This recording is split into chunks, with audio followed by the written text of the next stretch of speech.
Hi, it's Danielle. Welcome to my perfume journal. And it is time for the first installment of my series called Perfume Collecting for Regular People for 2026. So if you are new here, welcome. A little background on this series. So the name of this series, Perfume Collecting for Regular People, is a little tongue-in-cheek. I came up with the name because I wanted to pull back the curtain for other people out there like me who love perfume. Perfume is their hobby, but they might be on a little bit of a tighter budget. And I really wanted to show how I budget, how I save up, how I save money, how I find bargains, how I shop secondhand, how I create wish lists, how I sometimes blind buy and sample, and then also show exactly how much money I spend on this hobby that I have loved for over 40 years. And I also noticed that aside from Claire Smith, whose videos on this topic I have enjoyed for years, very few other content creators who talk about perfume were talking much about the financial aspect of this very expensive hobby. And since social media is basically like a dopamine playground, I really wanted to emphasize that you don't have to spend a fortune to enjoy this hobby. If you want to, or if you can, I'm all for that too. I really think perfume is for everyone, and that can look a lot of different ways. But for me personally, I try to perfume myself on a budget that works for me, for my financial goals, and my own personal level of comfort. And I just wanted to share that. So every month I talk about what has come into and out of my collection, including my budget and my spending down to the penny. I also do a little version of what I call perfume math, where I calculate how much new money I've actually spent after factoring in declutter money that I've taken in. So my goal in all of this is one, enjoy my hobby to the absolute fullest, and two, do it in a financially responsible way for me. And I hope that seeing how I do that and how other people like Claire do that gives even one other person the idea that it is possible to be a staunch perfume lover without going broke. And as we launched into 2026, I did set a few intentions for my hobby, as I always do every year. So the first was to add fewer bottles to my collection. I noticed that last year I did a lot more blind buying than I did the year before, and I ended up decluttering about 30% of the bottles that joined my collection. I thought that was a little bit much, and so I decided to cut back on my blind buys this year, which leads me to my second intention, which is to do more sampling. Sometimes a 2 ml vial is just enough of a perfume to say, yes, I have enjoyed that, I don't need any more. And other times it's enough to realize just how much you love something and you want to add it into your collection. And even then, maybe like a travel size or a decant would be plenty. So for context, I can get anywhere from 5 to 10 wears out of a 2 ml sample, depending on how strong the perfume is and how much I spray it. But I would say in general, 5 to 10 wears is what I average for a sample, which is more than enough for me to decide whether that perfume is going on my wish list or not. And as far as sampling goes, I like to sample around 10 perfumes a month, mostly because I really like to spend time getting to know a sample, either by spraying it on my hand a few times over the course of the month or actually fully wearing the perfume. And that's about all I can reasonably do in a 30-day period. But who knows? It might be less, it might be more. This year we shall see. So, with all of that in mind, here is what I added to my collection, decluttered from my collection, and what I spent in the month of January. So far, I would say that 2026 is off to a good start. January is actually my birthday month, and my wonderful husband treated me to a perfume that has been on my wish list for over a year, Prada's Infusion de Riz. This is a perfume that I love to douse myself in when we travel. They almost always have this at an airport duty-free shop, and I think it is like a perfect travel scent. It is an iris perfume, so it's soft and powdery, but there's also like this fresh green quality to this perfume. It has a bit of neroli and a citrusy top that makes it like less of a waxy cosmetic-y iris and more of like a clean, almost even soapy kind of iris. It is calming, it is relaxing, which I really love for travel. I think this perfume is totally genderless, it is seasonless, it is occasionless. It just like always works. And it is a perfume that I never ever regret putting on. I never wear this and say, oh man, I should have worn something else instead. Never, ever, ever. And now I have a whole entire bottle of this simple, elegant, classy scent to wear to my heart's content. I had also been hoping to add Serge Lutens and Bois Vanille to my collection, which my husband was aware of, and the bottles were out of stock. So he grabbed me a 10 ml decant of it, and I'm so glad that he did because I realized after wearing this perfume a few times that I don't think I actually want a whole entire bottle of this anymore. I think this decant is going to be just fine because I find this perfume and a lot of Serge perfumes to be very, very strong on me. And I would call myself more of like a gentle perfume wearer these days in my advanced age. This is vanilla, sandalwood with just a little hit of licorice. And it's so funny because I really don't like the taste of black licorice. My dad, he loves it. He could eat like a tub of those Good and Plenty candies in one sitting, but I do not get on with that flavor at all. But in perfumes, a licorice note turns my eyeballs into like little hearts, and that is definitely the case with Un Bois Vanille. It gives the woody vanilla a little bit of a spicy kick, but like a soft one. I would call this licorice more like a nice walk in the park rather than a CrossFit workout. One spray of this perfume is totally perfect for me anymore, and it can get to be a little bit much for me personally. But when this perfume is dosed just right, it is absolute magic, like so much of Christopher Sheldrake's work for Serge Lutens. There is like this Goldilocks moment you experience when you dose these perfumes properly that make you so happy, so content, like you don't even care if you end up getting mauled by the three bears. One spray is just right. And since it was my birthday, I treated my own self to a bottle of perfume that I originally said I wasn't sure about. And then I ended up being completely unable to stop thinking about. And that perfume is Incarnata from Anatole Lebreton. So I originally bought a decant of this when I was hyper fixating on lipstick scents. And what I loved about this perfume at first was the intense waxiness in the opening that made this fragrance smell exactly like a vintage Avon lipstick.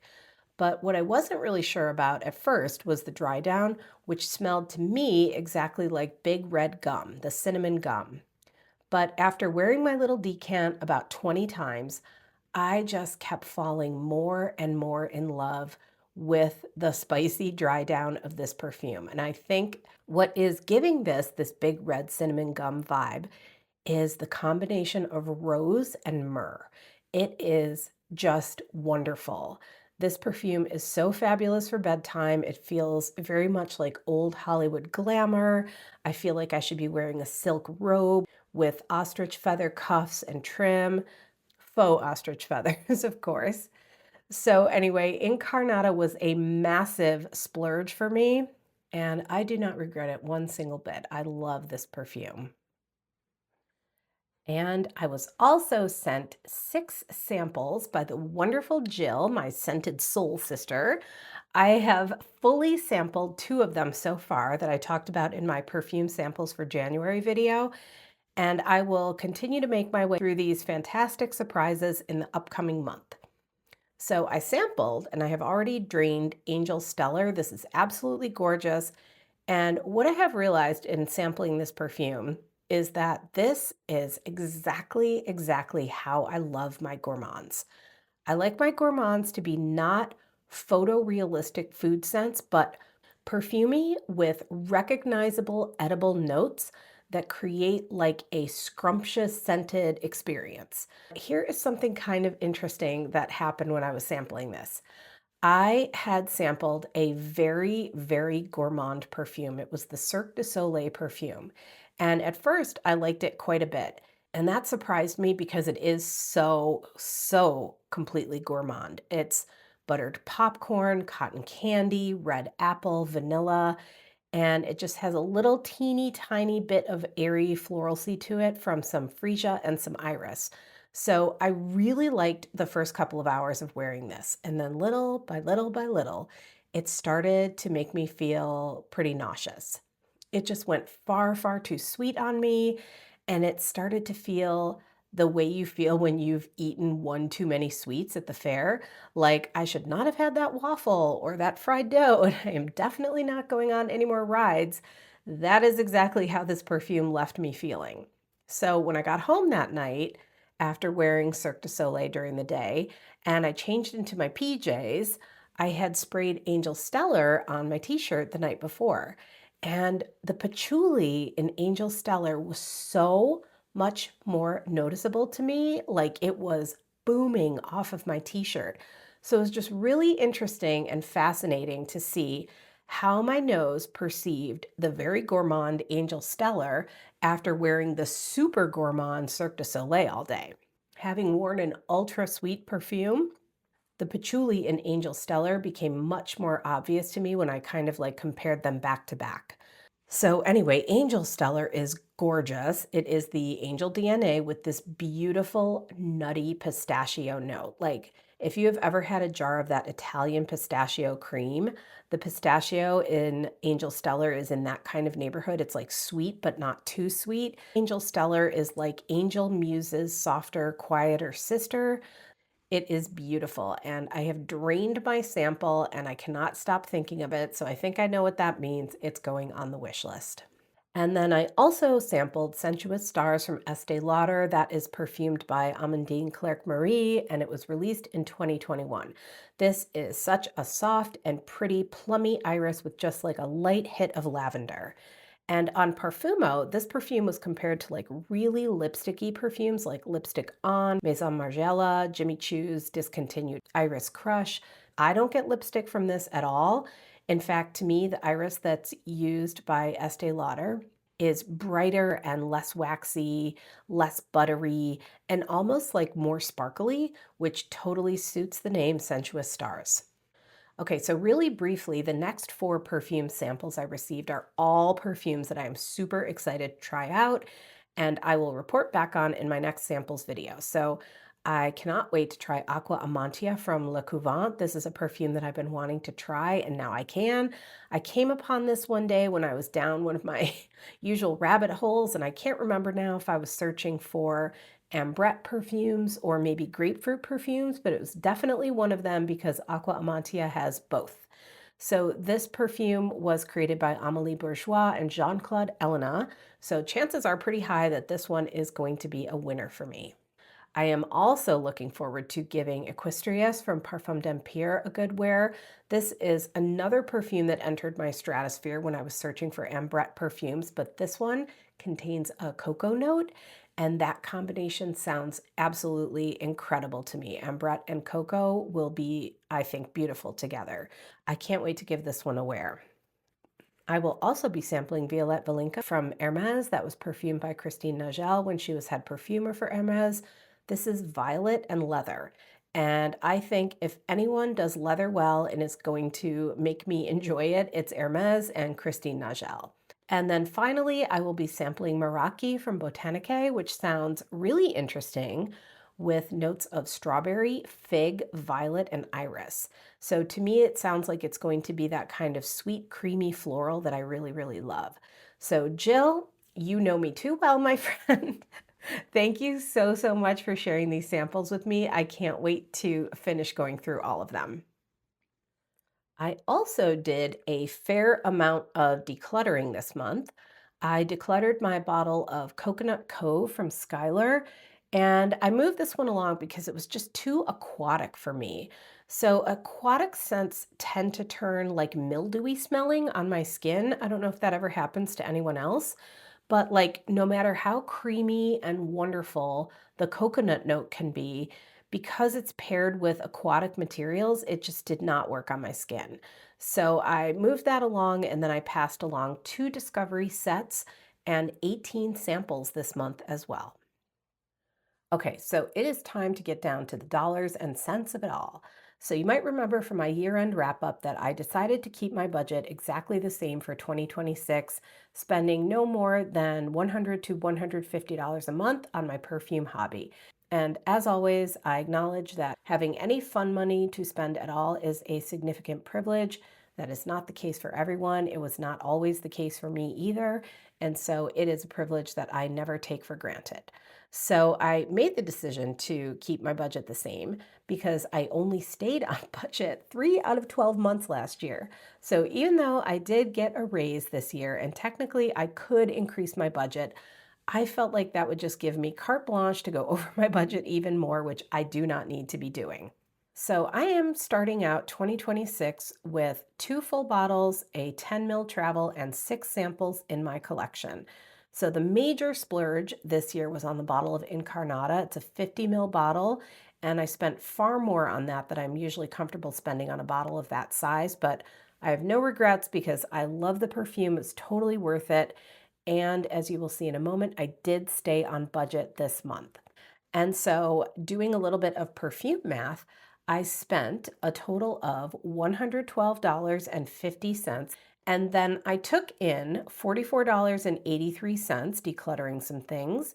So that leaves my total spending for January at $67.67, way far under my budget. So I am off to a really good start for 2026. Okay, so there you have it, my summary for January. I always love, love, love making these videos, so I hope you enjoyed watching this. I thank you so much for being here, for spending your time here with me. My channel is actually coming up on its 1 year anniversary, and I am so, so grateful for everyone who has watched, who has liked, commented, subscribed, and mostly chatted perfumes with me in the comments. It has been a great first year here on YouTube with all of you, so thank you again. I hope you have a really great day, and I will see you in the next video. Bye.